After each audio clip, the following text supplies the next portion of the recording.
വെളുത്തുള്ളി തൊലിയൊരിഞ്ഞ് ബുദ്ധിമുട്ടണ്ട, ഇഞ്ചി പച്ചമുളകൊന്ന് ചതച്ചിട്ട് ബുദ്ധിമുട്ടണ്ട. അപ്പോൾ നമുക്ക് അടിപൊളി ഒരു റെസിപ്പി നോക്കിയാലോ.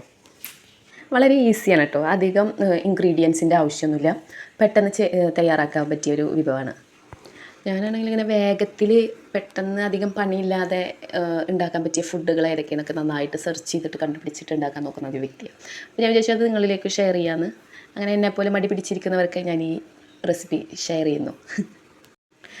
ആദ്യം തന്നെ അളവും കാര്യങ്ങളൊക്കെ ഞാൻ ഡിസ്ക്രിപ്ഷൻ ബോക്സിലിടാം. ആദ്യം തന്നെ ചോറ് വറ്റിക്കാൻ പറ്റിയൊരു പാത്രം എടുക്കുക. അതിലേക്ക് ഓയിൽ, സബോള നല്ല കുനുകുനുന്നനായിട്ട് അരിയണം.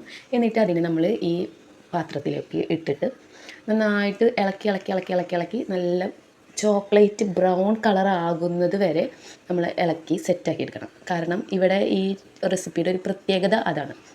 ഇനി സബോള ആദ്യം നല്ല ഹൈ ഫ്ലെയിമിൽ ഇട്ടിട്ട് നമ്മൾ ഇളക്കി കൊടുക്കുക. എന്നിട്ട് അതിൻ്റെ കളറൊക്കെ ചേഞ്ചായി വരുന്ന സമയത്ത് ആയിക്കഴിഞ്ഞാൽ നമുക്കത് ലോ ഫ്ലെയിമിൽ ഇട്ടിട്ടാക്കാം കേട്ടോ. അപ്പോൾ അതുവരെ ഇങ്ങനെ ഇളക്കി നിൽക്കണം.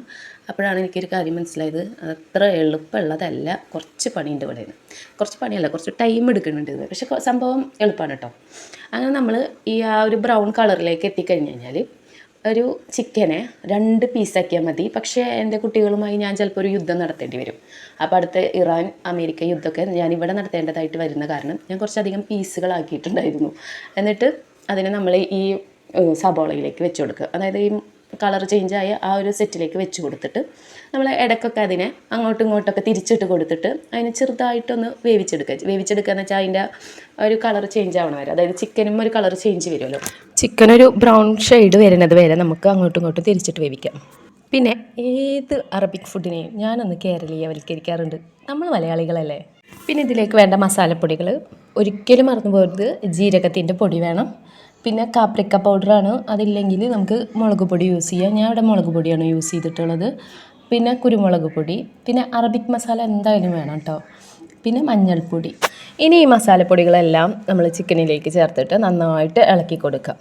പിന്നെ ഇതിലേക്ക് നമ്മൾ വെളുത്തുള്ളി ചേർക്കും. വെളുത്തുള്ളി നമുക്ക് തൊലിയൊന്നും കളയണ്ട, 2 അറ്റവും ജസ്റ്റ് ഒന്ന് കളഞ്ഞിട്ട് അങ്ങനെ ഇട്ട് കൊടുക്കാം. അതല്ലാന്നുണ്ടെങ്കിൽ ജസ്റ്റ് നടുവൊന്നിങ്ങനെ കീറി കൊടുത്തിട്ടും ഇട്ട് കൊടുക്കാം. പിന്നെ നമ്മൾ വെള്ളം ആഡ് ചെയ്യുക. വെള്ളം നമ്മൾ 1 കപ്പ് അരിക്ക് 2 കപ്പ് വെള്ളം എന്ന രീതിയിൽ വേണം ചേർക്കാൻ. പക്ഷേ ഞാൻ എന്താ ചെയ്തതെന്ന് വെച്ചാൽ ഫസ്റ്റ് 1 കപ്പ് വെള്ളം ഒഴിച്ചിട്ട് നമ്മൾ ഈ ചിക്കനെ നന്നായിട്ട് തിളപ്പിച്ചു. ഇനി അതിൽ നിന്ന് നമുക്ക് ആ ചിക്കനൊക്കെ അങ്ങോട്ട് കോരി മാറ്റിയെടുക്കാം. അതിനുശേഷം ആ വെള്ളം നമ്മൾ എടുത്ത് അളന്ന് നോക്കണം. ചിലപ്പോൾ കൂടും അല്ലെങ്കിൽ ചിലപ്പോൾ കുറയും. അപ്പോൾ അളന്ന് നോക്കിയിട്ട് കറക്റ്റ് 2 കപ്പ് വെള്ളമാക്കിയിട്ട് വീണ്ടും നമ്മൾ ഈ പാനിലേക്ക് തന്നെ ഒഴിച്ചിട്ട് തിളപ്പിക്കും. എന്നിട്ട് അതിലേക്ക് അരി ചേർക്കാം. മാറ്റി വെച്ച ചിക്കനെ പിന്നീട് നമുക്കൊരു പാനിൽ വെച്ചിട്ട് ഫ്രൈ ചെയ്തെടുക്കാം.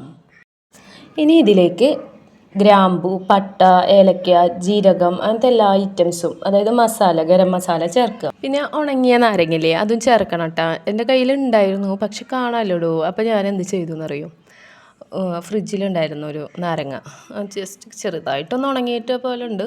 അപ്പോൾ ഞാനത് ചേർത്തു, കുഴപ്പമൊന്നുമില്ല കേട്ടോ. പിന്നെ നമ്മൾ അരി വേവിക്കുമ്പോഴില്ലേ, ആദ്യം ഹൈ ഫ്ലെയിമിൽ തന്നെ ഇട്ടിട്ട് നന്നായിട്ട് തിളപ്പിക്കുക. അതിന് ശേഷം നല്ല തിളച്ചതിന് ശേഷം അതിൻ്റെ വെള്ളം ജസ്റ്റ് ഒന്ന് കുറഞ്ഞ് കാണുമ്പോൾ നമ്മൾ അത് സിമ്മിലിട്ടിട്ട് വേവിക്കും. പിന്നെ 2-3 പച്ചമുളകിലെ ഇതേപോലെ കുത്തിവെക്കുക, ഒരു രസം. പിന്നെ അത് നല്ല ചോക്ലേറ്റ് ബ്രൗൺ കളർ വരും കേട്ടോ. എൻ്റെ അത്രയ്ക്ക് അങ്ങോട്ട് വന്നിട്ടില്ല. ശരിക്കും ഇതിന് ബസ്മതിയുടെ ആ വലിയ അരിയല്ലേ, അതാണ് ശരിക്കും ഉപയോഗിക്കുക. ഞാനിവിടെ ചെറിയ അരിയാണ് എടുത്തിട്ടുള്ളത്, അതുകൊണ്ടായിരിക്കും.